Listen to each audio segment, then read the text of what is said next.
Good evening and welcome to the 20th annual Halloween Movie Marathon Spectacular! Applause, applause, applause. As you no doubt know, my name is Chase Barber and I am your host for the evening. Go ahead, grab a chair, settle in, get real comfortable, because we're gonna be here a while. And it's about to get weird.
So, how did I become involved with the Halloween Movie Marathon?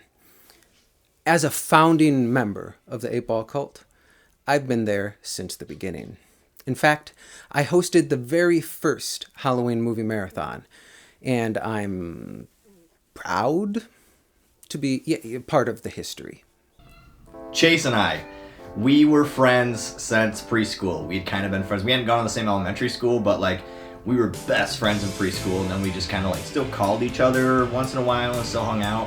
And then in middle school, I left my group of cool friends to go join Chase. So we were like, well, what are we gonna do if we're not trick-or-treating? If we're not gonna do that, how do we still do Halloween? Because we're at that weird age where, you're not a girl, not yet a woman. So we get together and we're like, we're gonna watch horror movies because that's what cool people do. It was me, Chase, and Jeff. Just brought a lot of different horror movies. We even had a couple on VHS. So for my favorite moment, I'm going to bring it back, all the way back to the original movie marathon.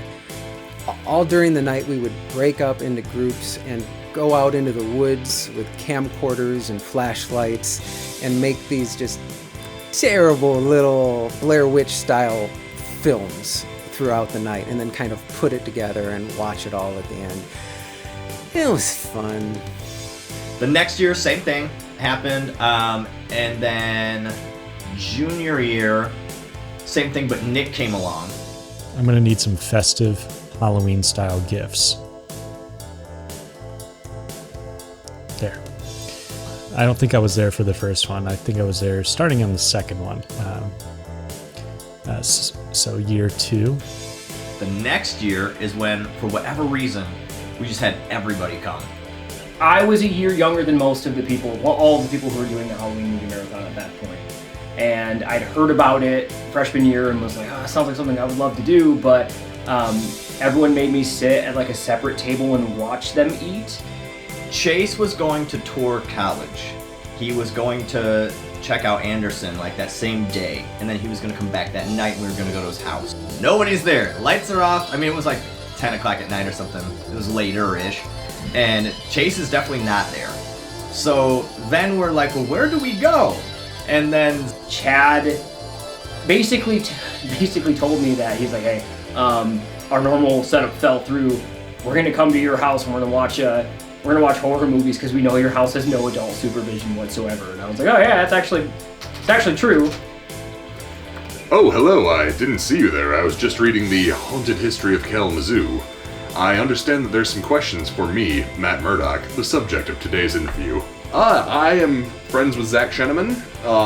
I've been friends with Zach Sheneman since forever, basically. And he's like, hey, you should come over. Me and some of the guys that I know are having a Halloween marathon. And I was, I don't know, like 12 at the time, and was like, yeah, that sounds like fun. Got to meet Chad and everybody. But the one thing that we did with Chase is I was mad that he'd said he was going to come back and then he didn't. So the next morning when we got up, I was like, well, let's go see Chase. So we did. And then we decided to film this movie for no reason, really, and that was Survive the Gorilla.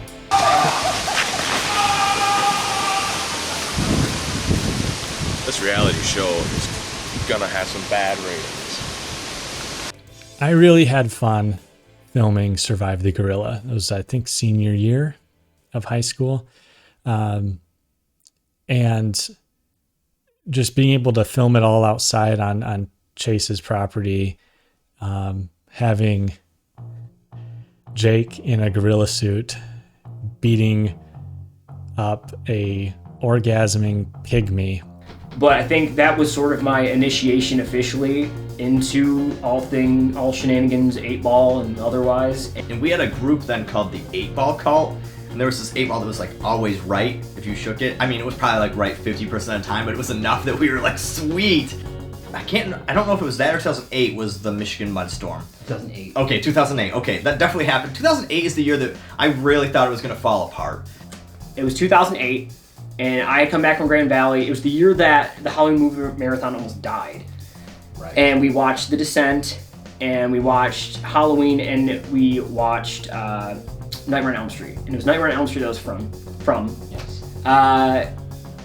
There was just the four of us, and Matt was nonstop making jokes that year. Like every 3 seconds was making a joke, and it was like I wish someone had filmed it so we could study it afterwards, because it was a perfect 50-50 split between like the dumbest shit anyone has ever said, where it was just like dead silence, and we're like, oh, okay. And then the fucking funniest shit I've ever heard in my life. Like, Matt could not make 2 funny jokes in a row, but it also meant he couldn't make 2 bad ones in a row. And it was literally like, oh, Freddy Krueger, he has a scrotum tongue, and just dead silence.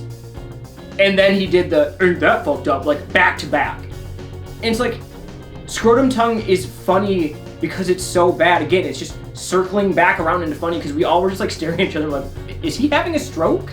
But that was, the year of the big gay pile. That's one of my favorite commercials. That's one of my favorite. That'd be a great What are we commercial. selling? Big gay pile. Brought to you by Mattel. The big gay pile is significant because that was one of the first ones that I've been to, and it just kind of happened. It was nothing obviously big gay pile like you'd think, but just a big pile of all of us here. I'd say outside of the movies, the Mudstorm, the Michigan Mudstorm was a pretty significant event that if you were there, it changed your life. Like, there was no going back. It was shocking and confusing. That was a fun year, and that was the year that it was kind of like, okay, we can do this. Like, we should probably keep it going because that was really fun.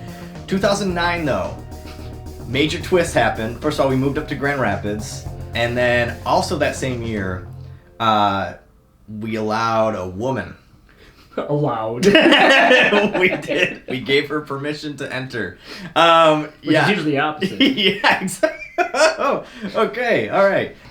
Well, this guy I was dating, he invited me to join this Halloween movie marathon, and it sounded awesome, and so I joined. It was just me and a bunch of other guys, and we had a great time. Yes! The one I enjoyed the very most, I'm gonna say Bill and Ted. Tucker. Tucker and Dave. Dale. The best movie, serious movie or like crappy movie? Because if we're going crappy movie, but also one of the best movies was Monster Brawl. Absolutely loved that, just because of how weird it was. I want to say it was like junior or senior year in high school, and we watched Slither. Some really epic scenes. This one in particular with like the chest penises and Elizabeth Banks screaming. That's a good movie. I had this down like 5 minutes ago. Tucker and Dale. Tucker and Dale Yes. against evil. Versus evil. Versus evil.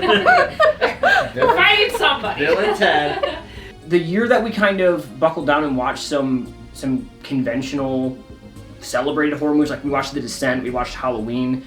That was probably the least crazy year that we had, and we watched some really good movies that year. The Descent's always a favorite of mine, just from a scary movie sense. But I think if you're talking about the one that has the most value entertainment-wise, The Wraith is always up there with me. It just seems like everyone was real dialed in with all the commentary. I mean, it's hard to beat Randy Tard Smasher Quaid. 2013? That's what I met Okay. at Chelsea. 2013 is when Parks came. I think Sam came then too. Yeah, I think so. And he brought Ghost Ship, which he says is a great movie. And Parks, come on, man. I think Matt loves Ghost Ship too. Yeah, I don't get it. I think one of the more interesting aspects of it was the year we all went out in costume. Because usually when we're in costume, like we still go to lunch and everything. But the first year that we did it, we went to like the liquor store and we went out to eat at like I don't know if this was the Wendy's year or not, but like we went to like we just went out and we went shopping. Like we went to various stores to pick stuff up. And that year I was dressed as Jesus. Jeff became known for like bringing the bad movie, and that was always like the one we looked forward to. But then Black Sheep, I think, ruined that because it was just like it wasn't funny enough, and it was too long. The Autopsy of Jane Doe was amazing. That was a very good horror movie. That was a COVID movie too, wasn't it? Yeah, weirdly, it was one of the best ones that I've ever watched was on a COVID year. COVID hit, and that was the year that, thankfully, like, you know, Zoom and all that stuff made life easier. So we just got together on Zoom and then watched movies, and that was a year we actually watched a really good movie. We watched a few good movies that year. It was a solid year. Yeah, I think that was the year of Hellraiser, which I didn't love. And then we watched a movie on Netflix that was actually scary. Parks had recommended that, and Chase was there. Chase had come up for that year, too. And Chase is one of the original members again, and he hadn't come... He skipped, like, 12 years or something. 12 years of no coming. Yeah. I find myself saying a lot of quotes over and over again. Probably the one I say the most is that your Frankenstein monster? I don't like your Frankenstein monster. That's a Chad quote. But I don't ever say Frankenstein monster. Someone will just like hold something out to me and I'll be like, is that your can of pop? I don't like your can of pop. And no one has any fucking clue what I'm saying. I've done it at work.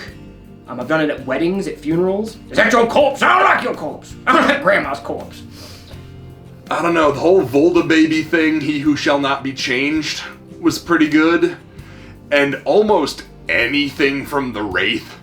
Because The Wraith, zombie boy. It was a simpler time gets said a lot, but it often gets sang in that weird GoldenEye Bon Jovi music thing. It was a simpler time. Which I think Matt missed because he's on his honeymoon. I'm so hungry. I didn't know anybody could be so hungry. And and then she like ruptures and explodes and all the worms go everywhere. So that would be my favorite quote. I am not typically into horror movies, but I loved every minute of it with everyone making jokes and having a good time. It was just a lot of fun. I am amazed it has lasted for 20 years. It was never intended to last, like, at all. Like, it was kind of like we're just waiting for that inevitable thing. But I think the thing that has really held us together is that none of us have accomplished much. Basically just all the stupid crap that we do. The terrible quotes, hanging out with all my good friends, being able to hang out and drink with all of my good friends, and just the fact that this is a nice constant in everybody's life. We've been doing this 20 years now, and it really doesn't seem like it's been that long, and it really doesn't seem like it should be that big of a deal, but it keeps us all coming back, and it's kind of nice to have that these days. The Halloween movie marathon is the same age as my struggle with major depression. What has me coming back this year? And as you all know, this is the 20th annual running of the Chase Barber Halloween movie marathon. So, I thought it only fit at this monumental milestone to grace you all with my presence one last time. If I'm a guy who just got together with his friends every year and did a Halloween movie marathon, then no one will visit my tombstone and they'll forget about me quickly.